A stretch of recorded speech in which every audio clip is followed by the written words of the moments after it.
You are listening to Tyfm, and I'm here with the one, the only, Alex Tarrant. How you doing? I'm good, thank you. How you doing? Yeah, I'm good.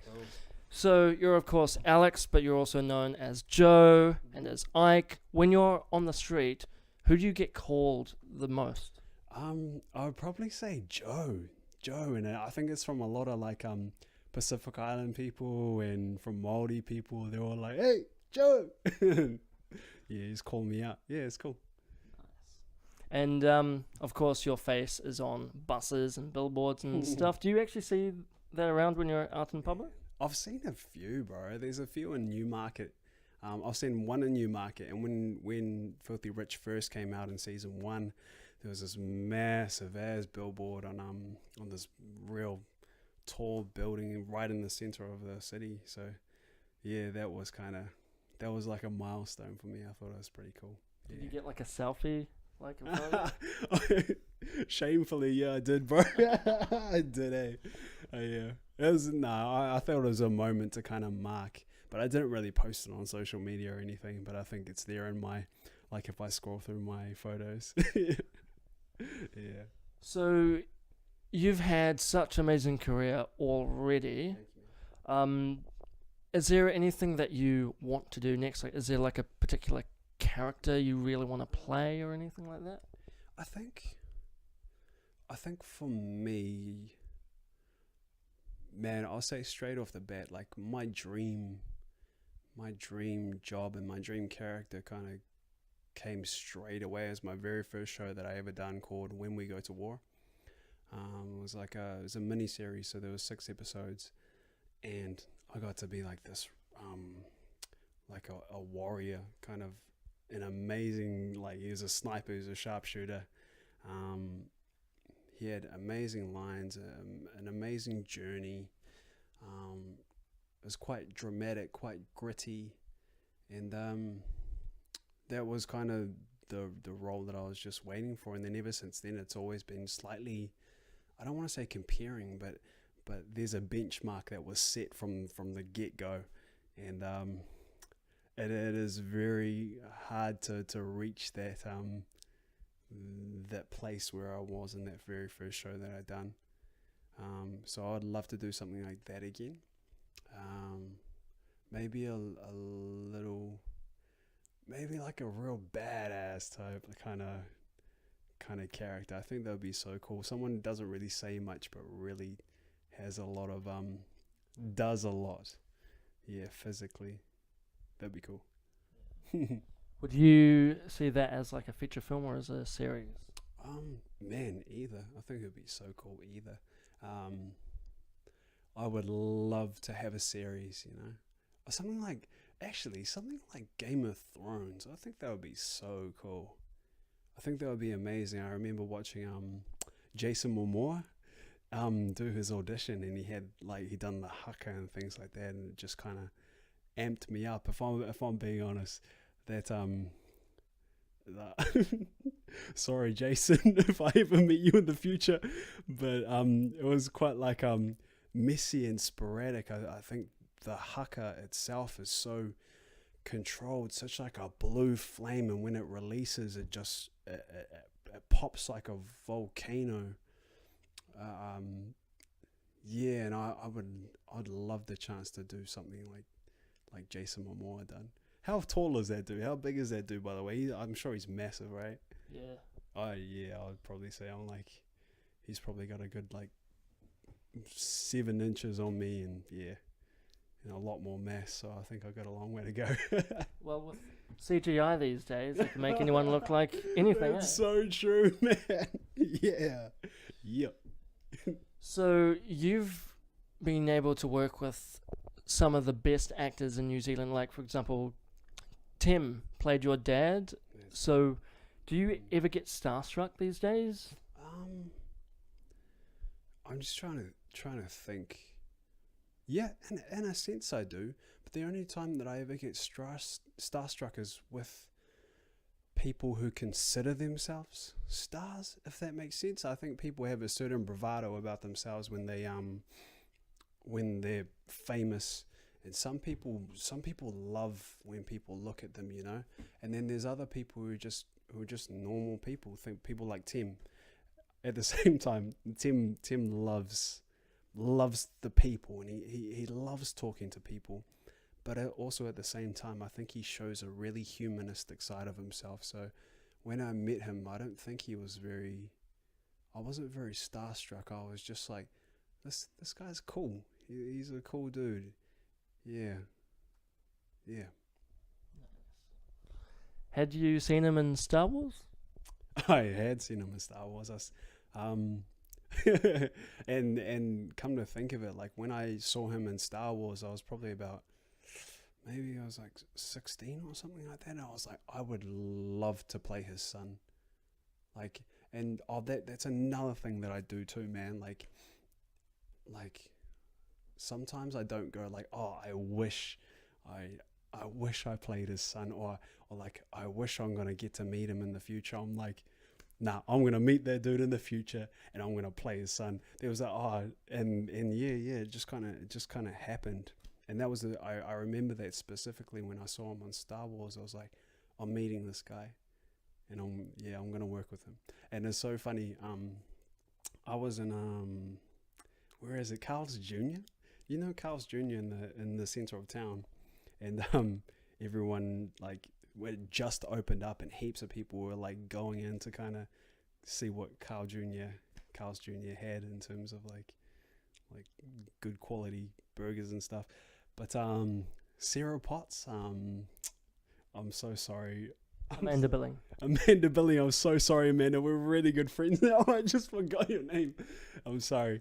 But I remember, I don't even think I've told Amanda this, but I saw her inside Carl's Jr. and she was eating by herself, and everyone was staring at her. And I just came off doing this show that hadn't come out yet, and I was like, and everyone was like, oh, do you know Amanda? Do you know Amanda? And I was like, no, I don't. But one day I guarantee we're gonna be friends. And then next minute, it's probably like, I say about 5 years later, like she's just coming over to our house and like chilling out. So it's pretty crazy. Yeah. Wow. So, do you have any things like that at the moment that you're like, any future like wishes? Yeah, in a sense, yeah, wishes, but I also like goals. Yeah, things that I kind of visualize, and I think the next thing that I've kind of been visualizing lately is to do with international work, and one day, yeah, getting to do a big show over in America, or shooting in Toronto or something. I think that I won't say that would be amazing. I'm saying that's gonna be amazing. It's gonna be really cool. I'm looking forward to it. Yeah. Well, Filthy Rich is on Hulu in America, so who knows? Some big like American producers could be watching you already. That's right, man. Actually, some good news. I just recently got I'd say about, it must have been about like just last week, I got American representation. So, and they have like in their books they have like KJ Apa, and who else do they have in there? KJ Apa, who? Oh, some people from Riverdale anyway. And they're, yeah. So I'd say that I'm in a good spot at the moment. So yeah, I think it's just a matter of time. Watch this space. Do you have your working visa yet? I don't have my working visa yet. That's a good point. Just I guess small steps at a time, I guess. But I will get there. Pilot season's in a couple of months, so yeah, it is, man. It is, and I don't think I'm gonna head over, but I definitely think I'll be a bit busy. So, yeah. With that being said, I guess it is really just a matter of time. It's so funny. I'm not really cocky, but I'm hugely confident in myself and in my ability. And whatever I kind of put my mind to, I think once my mind's set on something, it's really hard to sway me off that track. If I get knocked off the horse, it's really easy for me to get back on, you know. What about like any conflict, like if you really want to do a role but then your agent's like, nah, I don't think it's good for you?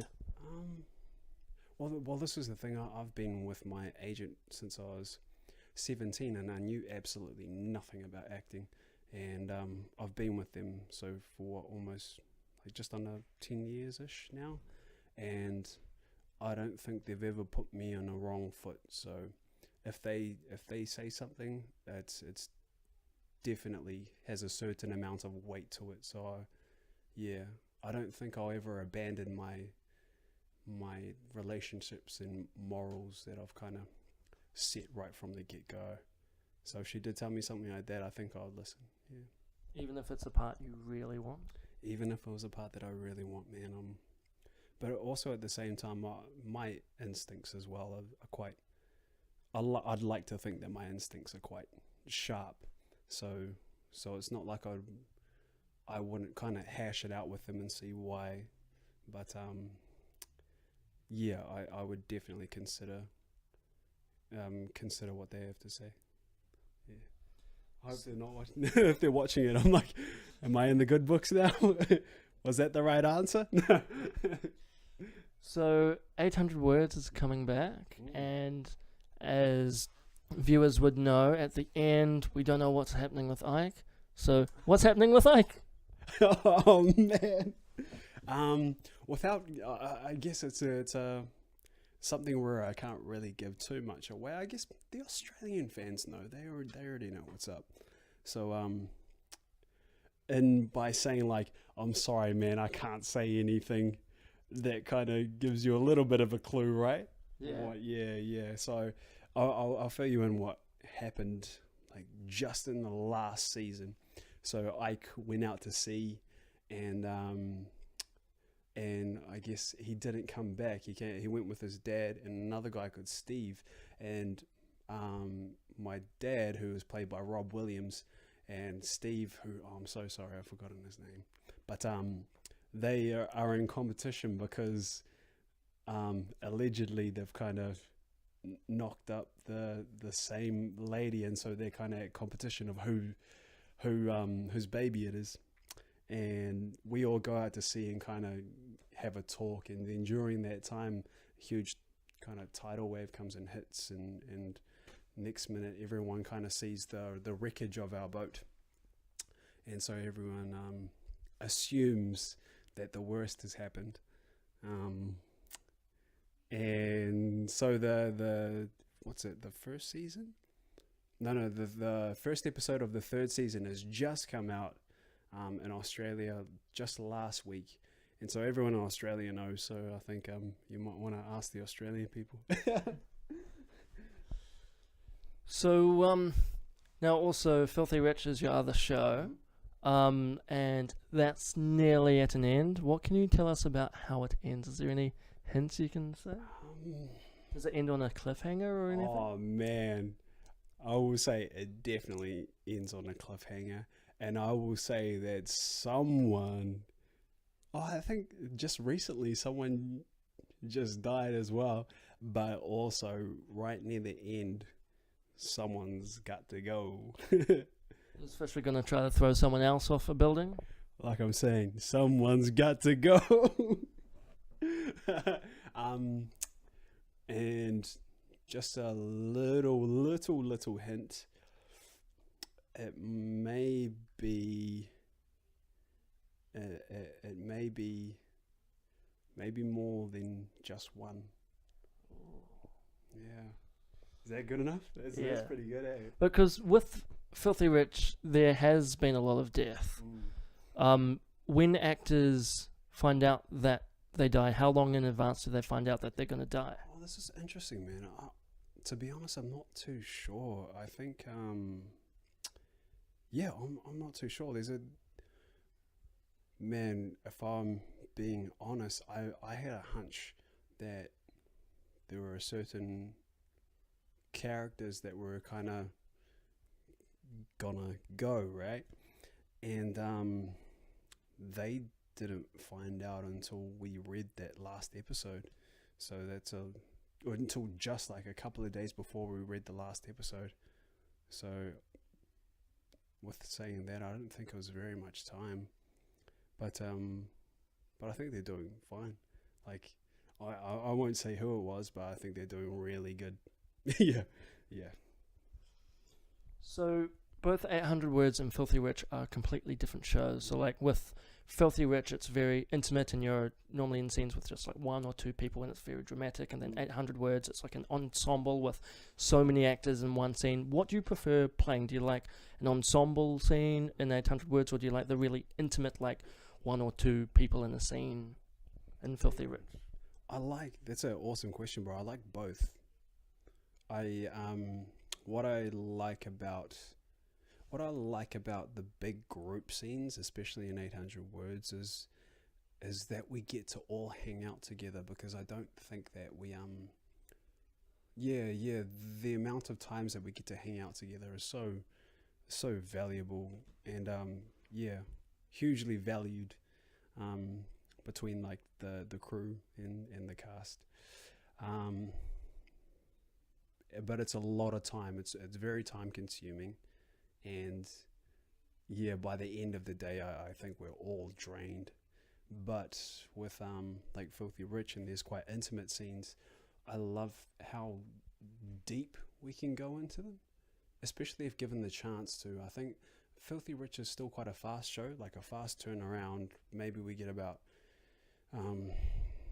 we're probably averaging between like 3 to 7 takes per kind of setup, and it's that is quite a bit. But also at the same time, like sometimes we don't get, especially doing something like Shortland Street, for example. I think the turnaround's so quick, and I guess they do a lot of like one-on-one scenes and stuff like that, but they don't really get a chance to really dive into it and dissect the scene. So that's what I love about being on Filthy Rich, is we get a chance to kind of slightly take our time and really dig into what the meat of the scene is about. Yeah. So now here's a question, and you have to answer honestly. Okay. Which show do you prefer working on, Filthy Rich or 800 Words?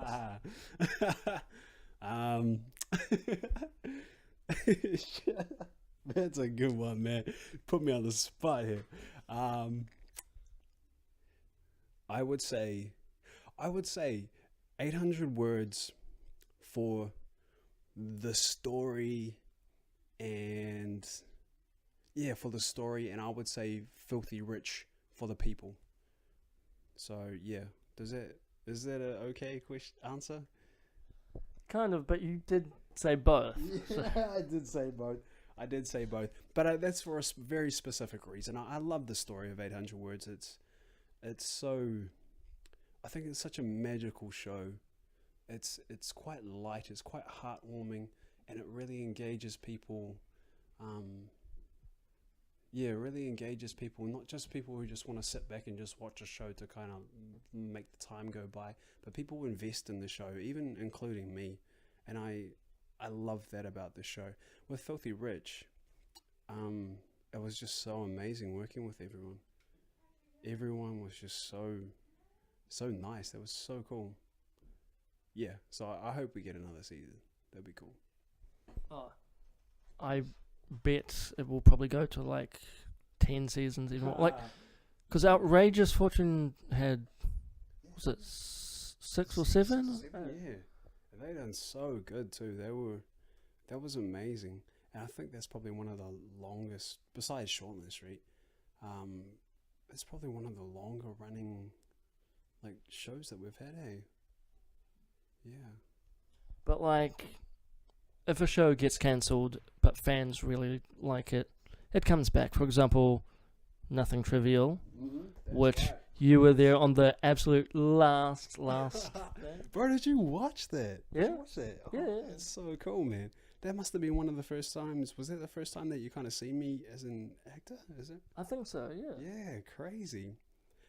Oh man, I got a story about that. That was so crazy because it was based on like the Roastbusters kind of they came up with a Roastbusters concept, and during that time, that was just so.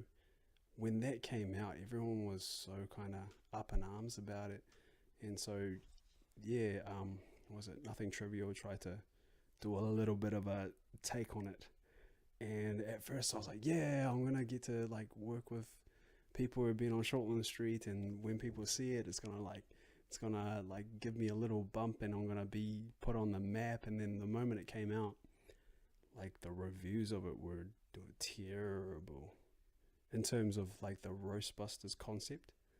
That was crazy. And I'd say, I guess they say no. What's it? Bad. Oh, no publicity is bad publicity. That's right. No publicity is bad publicity. Except for if you're like Bill Cosby or someone like that. Oh man, I guess so. But if you think about it, like he was, when that happened, no one could not talk about it. You know, everyone was talking about it. And it's kind of what happened on a New Zealand scale. That's kind of what happened, and so it was kind of good, but also at the same time I was like, oh damn, I'm associated with that. Like, yeah. But you've bounced back all right. I guess so, man. I guess so. And I don't think I really took the brunt of it, even though it was like my character who done the certain things to people. But also at the same time, it was like I chose to portray a character who did that, and during that time I didn't really think of it because I was just like, oh man, cool, it's a role, like I get to be on like a telly feature. And then that happened, and it's like, okay, so maybe I do have to be a little bit smarter about the roles and not be so impulsive to take them. Yeah, not necessarily for my career, but for me, like for me morally. Yeah. Had you watched the show before? To be honest, man, no, I didn't, bro. I watched a little bit of it, but also at the same time was like, they just kind of like, it's like a show that I've seen before, so I was just like, no, sweet, I can do this, and then we just went and did it. But maybe I should have watched a little bit more. But because it was the last ever Nothing Trivial would you call it? It wouldn't be like an episode, even though on IMDb it's considered an episode. It's like a tele movie, but it's like a season, the next season of itself. Yeah. And I didn't even know that. I thought it wasn't like, I knew that it was a tele feature, but I didn't know that it was like the last episode. That was crazy, and I think people loved it, and I think they wanted more, but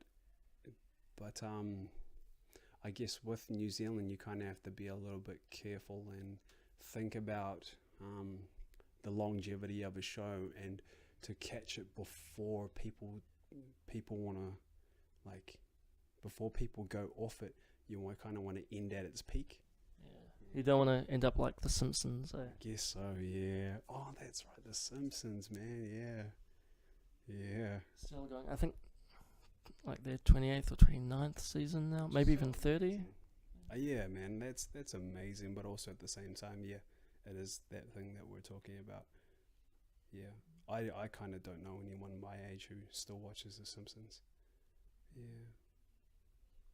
So what shows do you watch these days?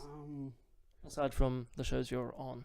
The shows that I'm on, I kind of watch from an analytical perspective. But at the moment, I just I binged watched what was it called? I binged watched Game of Thrones. That was pretty amazing. And Awkward Love. And Awkward Love, that's right. And Awkward Love, yep. I did that. But I've actually been watching a lot of anime lately. Oh man, I'm loving it, bro. It's so cool. Anime called Attack on Titan. Have you heard of that? No. Bro, it's amazing. It's so cool. They say that Attack on Titan is like the what's it called? The Game of Thrones of the anime world. It's so amazing. Like, they get you to they got me to invest so much into characters, and then next minute they're just gone. I'm like, oh no, come back. Yeah, it's amazing. The other one I watched was a show called an anime called Death Note, and actually they just made a movie about it on Netflix. Oh yeah, that's right. Yeah, so I wanted to finish the whole anime before I went to the Netflix show, and yeah, kind of to compare the two. Yeah, they're all right. The anime is really good. The anime is really cool. Are you gonna go to Armageddon and meet all of the voice actors from all the anime shows? Bro, I would love to, man. I'll see what happens. When is it? When is Armageddon? Sometime at the end of October, I think. Oh, okay. Yeah, it's one of the long weekends. Is it the Oh, okay. Queen's birthday weekend or Oh, something like that? Because I've been once, and that was so cool, man. I'd say that's probably one of my. Well, actually, have you ever seen a show called Totes Māori? Yeah, that you were the presenter. Yeah, of. bro. That was like my very first gig, right? But I was a presenter, and it was so crazy. Like, I hadn't had any presenter training, so every time that I'd interview people, I was terrible, bro. I was so bad at it. But I reckon you were good. thank you, bro. Thank you, man. It's so nice of you. Cheers. But I guess in terms of like, knowing how to be a presenter, I had no idea. So I was kind of like learning on the job. But Armageddon was probably one of my favorite, favorite times that I had shooting that show. It was so cool. Yeah. Maybe one day you'll be one of the guests there, and people are like standing in a queue, waiting to like Bro, straight up, that's one of my goals, man. Definitely, bro. I can't wait for it too. I'm like, it's happening. It's happening. I don't know when, but it's definitely happening. Because even though they've got a lot of international people, they have had a lot of Kiwis there, like Keisha Castle-Hughes, Emmett Skilton, Barry Duffield. So there's no reason why you can't. Yeah, man, definitely, bro. There's absolutely no reason. Yeah, and if not, I'll be like looking up from the ground, looking on the stage, and I'll still be so excited, man. How about this? I'll make my own convention just so you can be a guest and That sounds good to me, bro. Sounds good. How cool would that be to have like just an all Kiwi con? So we've got like all of the Shorty Street actors, all that sort of stuff. I think that would be really cool. I think that would be awesome. Man, you better hook that up. That sounds cool as. Because I have thought about that before, but then I thought, because if people really wanted to like meet them, they New Zealand's so small, you could probably easily meet them. Walk down the street and you probably see them. That's the other thing too. I think compared to like American fans are extremely invested in actors and actresses. Whereas in New Zealand, like sometimes I'll see people like clock me and they'll be like, oh, I know that guy, but they'll be like, oh no, I'm too cool to like stare at that guy. Like, you know what I mean? Because I remember one year when Tim came to Armageddon, there was someone, I don't know where he was from, maybe like Germany or France or somewhere, that came all the way to Armageddon just to meet him.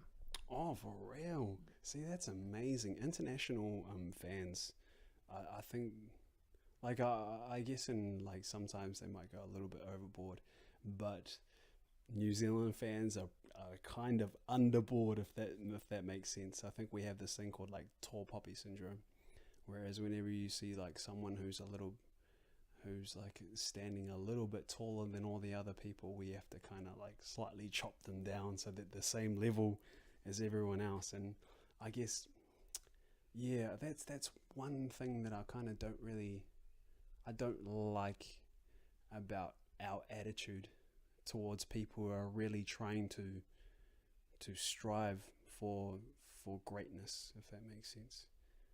Yeah, we need to cut that out. Because I remember Judy Bailey, Judy Bailey, the old newsreader. Yeah. She once said that when she goes to I don't know if it still happens, but back when she was, on TV, that when she'd go to the grocery store, people would just like stare into like her cart and just look at what she's like, getting. Are you kidding me? That's so weird. That's so weird. It's like, who would care what Judy Bailey's buying at the supermarket? Well, I'm just wondering if Judy Bailey ever said something about like oranges are bad for you, and then you go and look in her like shopping trolley and there's oranges in there, and you're like, maybe that's just all lies. I don't know. Because like in Hollywood, there's people like rummaging through everyone's like rubbish, like Britney Spears' rubbish bin and all that. Yeah, I remember that. Tell me more about that. I think that was when she went crazy. I think some people were trying to find like locks of her hair when like she did the shaving thing. Wow. And I'm sure, I wonder if that still happens, because they do the tours around like celebrities' houses and stuff. Is that right? Yeah, and some people like it, some people don't. Like I know Aaron Paul from Yeah. Breaking Bad. Yeah. He goes so far to the fact that like when people stop outside his house, he actually comes out with like cookies and stuff and actually meets. Hey, that's so cool. I would love to do that, man. And I kind of appreciate that he would do that. Like, I think that's so cool. And I would do that too. I'd be that type of person who would do that. All right, everyone, come around to Alex's house, just stand outside. Or if you were doing like a tour, yeah, don't just come over and like knock on my door and be like, "Can I have some cookies?" There actually should be like a tour of like all the places, like, you know, the Outrageous Fortune House and all that sort of stuff. That would be cool. That would be really cool. Well, they kind of have the same thing to do with like Lord of the Rings, right? Yeah, they've got like the Hobbiton, but they don't have anything for just general, like, you know, because there's so many cool places around Auckland that's been, you know, filmed, like, you know, the Step Dave House and all that sort of stuff. Yeah. Also, at the same time, I'm like, some people, like, you have to have some really dedicated fans in order to kind of make money out of that. And I think New Zealand is, one, so small, but two, like, they love the shows, but I don't know if they'd love them that much. I'd be keen to get like a photo outside the Trowbridge house. That would be so cool, man. That would be awesome. But even like if I think about where we shot the Trowbridge mansion, the outside of it, because the inside of it is just like inside a studio, right, in this massive ass warehouse, but the outside of it was like, it's like private property. It's so hard to get to. Like, we had a very, very short limit of time to use the place, and so I'd probably say they wouldn't be very appreciative of that. Yeah. I can tell you where it is, though. No, if I did, I'll probably get in trouble. On the bottom of the screen now. But yeah, that would actually be cool. Like, like a tour of like, and even some celebrity houses. Like, oh, this is Tim's house. This is Reese Darby's house. And yeah, I think the thing about America though is like all of them live like almost on the same street, right? Yeah, I'm pretty sure. There's like a lot of New Zealand actors are like in Herne Bay and all that area. Right? That's true. Yeah, that's true. Because I think, and like even like John Key's house, like having a tour of like all that. Man, whereabouts is John Key's house? I think he's in Ponsonby, maybe. Are you kidding me? Are you for real? Possibly. Wow. I'm not 100% sure, but okay. Because he's got like a mansion, so it's probably like Ponsonby or Remuera or somewhere like that. Yeah, I'd say so. But no, that's cool, man. Yeah. Because like now, like with Shortland Street, there's no tour for Shortland Street yet. Like in Australia, there's like the Neighbours tour. Why isn't there one for Shortland Street? That would be cool. Because I think Shortland Street is because they're also in what's it called? They're in like a big ass warehouse as well. So you could do like a tour of SPP, and that's South Pacific Pictures, and that's where we shot 800 Words and stuff like that. So we're the next door neighbours to Shortland Street. But it's, when I think about it, it's like, it's cool, but it's not super, super glamorous. Like, yeah. And I'm sure there are some people who would love to see it, but I'm not too sure if there would be a lot of people really, really wanting to see it. I think you could get like a year's worth of people, and then that'll probably be like close to, that'll be about it. No, but because there's always new productions happening there, people would want to keep coming back, seeing the new sets and everything. Yep, that's true. That's a good point. Yeah. And like meeting all the new actors and stuff. Yeah. I saw that Jaden Daniels just got back in. Do you watch Shortland Street much? A little bit, but yeah, because I heard, because in the show he was like in jail, but in real life he went to America, failed, and then crawled back to Shortland Street. Yeah. I guess, man, he's a really good friend of mine, so like I'd hate, if there's a blunt way of saying it, I would say that's that's it. And I'm like, I guess I'm not disappointed in him. But if anyone could make it in America, he just has it, you know. He's got a really good character actor face. Yeah, he's got a really good face, and you know, I think if he stuck it out for a little bit longer, it's just a matter of time that someone would pick him up, you know. Well, if worst comes to worst, I could just talk to KJ and be like, "Hey, can you get me like Yeah, a role?" Yeah, a little role on Riverdale. Yeah, but yeah, I guess I guess going out and pursuing things over in America and getting knocked off the horse, like, it's in that sense it's admirable, but you gotta get back on it, you know. I think for me, just getting my agent just recently, I feel like I'm gonna get knocked down, but I'm going for the long run, man. If you gotta knock me down 300 times, I'll get back up. Yeah. Because every setback is just one step closer to your actual a yes. Man, definitely. I think there's that. I saw this image of this person who was digging a hole for diamonds, and he got so close and he gave up. And then there's this other guy who was digging for just as long, but he just had a really positive, forward-thinking attitude about it. And I guess he's probably the one who got the diamonds in the end, because just because he's wasn't scared to wait out for too long. I'm not saying that's what happened to Jaden, but yeah, I'm willing to go the distance. Yeah. Because some actors, they go really full on. Like, for example, like Margot Robbie, she was on Neighbours, which was good, and then her first big break was Wolf of Wall Street, but she had to get naked for that, which is something that not a lot of actors do. But if you're really passionate and you really want to get that step in, you have to do those kind of things there. To a certain extent, yeah. I mean, Wolf of Wall Street, I guess you have to weigh up everything as well. Like, I don't necessarily think that getting naked is like a deal breaker, but it also there has to be a reason for it. I remember people getting these roles from these weird ass dudes who are like, oh, we're gonna do this this indie film, and you're gonna get naked and we're gonna get naked, I'm gonna direct it, and I'd think I'd be like, no thank you for something like that. But for Wolf of Wall Street to be able to be next to Leonardo DiCaprio, to super bad what's his name, the director? the guy who's in Superbad. I feel so bad that I don't know his name. Jonah Hill. Jonah Hill, and you can tell that it's a heavyweight show. So yeah, I guess it's just about weighing up things, and yeah.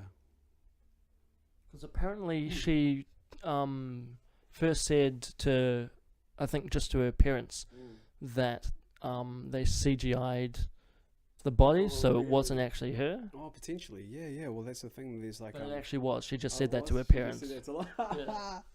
Oh man, that's crack up. That's funny. But with CGI, you can't, because I know in one of Jessica Alba's movies, she was just in underwear and a bra, and then digitally they drew her nude with the computer. So it is possible. Okay. Yeah. I think it was it one of Robert Rodriguez's movies?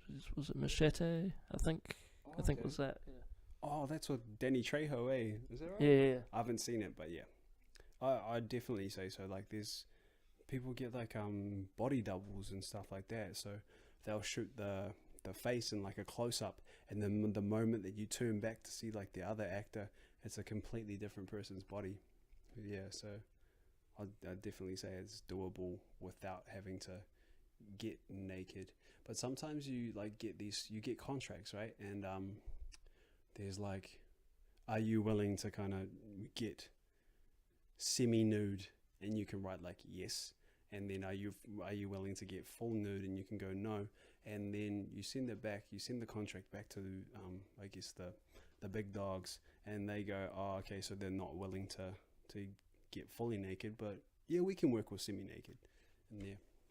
I heard a story from someone I know that he auditioned for a Disney thing, and they straight up asked if he had done nudity, because apparently if you've done nudity, you then can't be in a Disney thing. Disney film, yeah. Which that kind of makes sense. is not 100% true, because what's his name? Jason, the dude from How I Met Your Mother. What's his name? Jason something. Because Doogie Howser. no, the other dude. Because he was Jason something. Tall guy Yeah. who done Forgetting Sarah Marshall. Yeah, because he was naked in Forgetting Sarah Marshall, That's but right, then yeah, he yeah. was in The Muppets. That's right. That's right. So I think it's like it's fine for like the big Hollywood actors, but like for other people, like it's I not guess so. Yeah. Now that makes sense. Yeah. But like, it's hard, especially in New Zealand, not to have a role that has nudity in some, like Filthy Rich. There's nudity, and Step Dave, Yep. Spartacus. But like with Filthy Rich, was there doubles for nudity, or was it all the actors? I don't think so. It was all the actors, but I don't think there's ever been a scene where the main cast have ever had to really John Jr. be exposed, apart from John Jr., which was his butt, right? Yeah. Quite a few times. Yeah, quite a few times. But I guess in terms of like genitalia and like boobs and stuff like that, I think there is I don't think anyone would ever do something like that. Whereas when you're like for example for Filthy Rich at the strip club, I think they hire like strippers, for example, just so that Real strippers, wow. I think so. I could be wrong, man, because I guess Joe never is in that world, but I think so. I think that's what they do. Wow. That could be awkward, because a lot of people that do that line of work don't really want people knowing, and so then doing it on camera, that must be hard. Maybe. I'm not too sure, man. I have like I don't really have very many stripper friends. Not that I wouldn't want stripper friends. Like either like not. Oh, I'm kind of digging my own hole right here. But I wouldn't like not hang out with someone who isn't a stripper. But with that being said, I don't really know if whether or not they would want people to know. I don't know. I'm not too sure about that. Because I think I can't remember her name, but Savannah, apparently her kids like said yes, that it's fine for her to do that, because Siobhan. like yeah, because apparently I think I remember an interview where she said her kid said it's fine to do that, because like that's what some people have to do or something. She got like an okay from her kids or something. Yeah, that's a good point. They asked her how she felt like having a kid and doing that thing. Yeah, having to be a stripper. But yeah, I think that was such a cool thing, because there was an article, right? Yeah, I think that was really cool. I think that was a nice article too.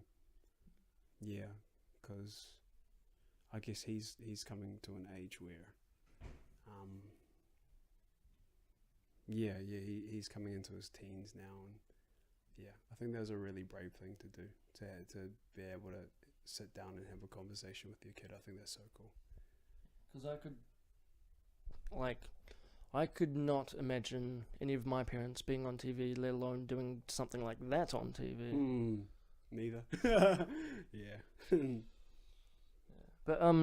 But speaking of your family, have you ever tried to get them cameos and like, you know, as extras or anything? I've asked. Yeah, friends have asked me, like, hit me up and be like, yeah, give me like, I'll be in the background. I'll be like the tree. But yeah, every time that I try and hook them up, they kind of shy away. So I think it was just like in good kind of like just playing around, having good fun. Yeah, yeah. Has anything changed since you've become famous? Like, have your friends like given you anything about like being famous and? Nah, but not really, man. But there was like growing up, I always had this people saying like, "Remember me when you get famous," and that's probably the most like it's quite a scary saying. Like, remember me when you get famous, because I'm like as though I'm gonna change or something like that. But nah, I don't think I've ever. I think I've always been the same as I was back in the day, and I don't think I ever will like change. Even if you get to Hollywood? Oh, definitely not, man. Yeah, I think that would. There's something unique about being a New Zealander, right? And I think there's something unique about being me. And if someone was to hire me, they'd be hiring me because I'm unique. And I'm not the same as other people. So yeah. You know what I mean? Yeah. Because that's the thing with Kiwi actors, is they are really humble. Like let's say Keisha, she's been in like Star Wars, Game of Thrones, and then she comes here and is just normal. She's just Keisha. That's right. But that's because pretty much I haven't heard any bad things about any Kiwi actors overseas, except for one incident with Tim, which is a pretty infamous incident. You know about that? No. Oh, it's really infamous, where he was doing a meeting in America, and they said to him, "Would you be willing to do an American accent?" And he said, "If you want an American accent, get Cliff Curtis, not me." And because of that, he didn't get the job, and I think because of that, he didn't get quite a few jobs after that. Oh, really? Wow, okay. I didn't know that happened. Yeah, it's quite a famous story. Well, I think with Tim's Tim, right? He is amazingly grounded in himself. He knows what he can do. He knows what is a stretch to do. And I think he's in a place where he sits really comfortable, and people hire him because of the certain thing that he can do. So to ask him if he can do something else is like, he just knows that that's not his brand. So I appreciate that about him. But being an actor is like, you have to try to get out of your comfort zone and be a different character. And so why not like get a dialect coach and try and see if you can pull off an accent? That's a good point, man. That's true. But also at the same time, you get like, who's the guy of Wedding Crashers? What's his name? Vaughn. Oh, the other guy. Rowan Wilson. Owen Wilson. You see, Owen Wilson is Owen Wilson. People hire him because he's got a certain style, right? And I think in everything that I've ever seen Owen Wilson in, Owen Wilson just plays Owen Wilson. Same with like Ben Stiller. That's right. Jack Black. Yeah. See, whereas Ben Stiller started off a lot in comedy, right? But because he absolutely dominated that world, he has license to go and pursue whatever he wants to now because he can. Same as Steve Carell. Steve Carell was an amazing comedian who killed it, and now he can go and do like drama, like what's it called, the Foxcatcher. And he got an award for that. I can't remember what type of award, but then sometimes it doesn't always work out. For example, Jim Carrey, like those kind of movies that he did, people don't want to see that anymore, so we haven't seen him for like ever. See, well, Jim Carrey's just coming out with a new movie. I can't remember what it was, but colourful thing. Yeah. But I absolutely love Jim Carrey. Jim Carrey and Keanu Reeves, they're probably like my two favorite people, and they just happen to be actors. Like, and Keanu's really, really humble. I've heard amazing stories about him. Like he still takes the bus, and sometimes he actually gets up and gives someone else his seat and stuff. Yeah, I like. It just goes to prove that that fame doesn't necessarily have to affect you in a certain way. Like, yeah, and maybe it took hardship. Maybe it took hardship to go and going through certain things that no one else has in order to be humble. But I don't know. I really appreciate them. Not necessarily like I loved Ace Ventura growing up, but I love his personality even more. Yeah. Did you see that, what's branded as the weird interview they did recently? Oh, just recently? I love that, bro.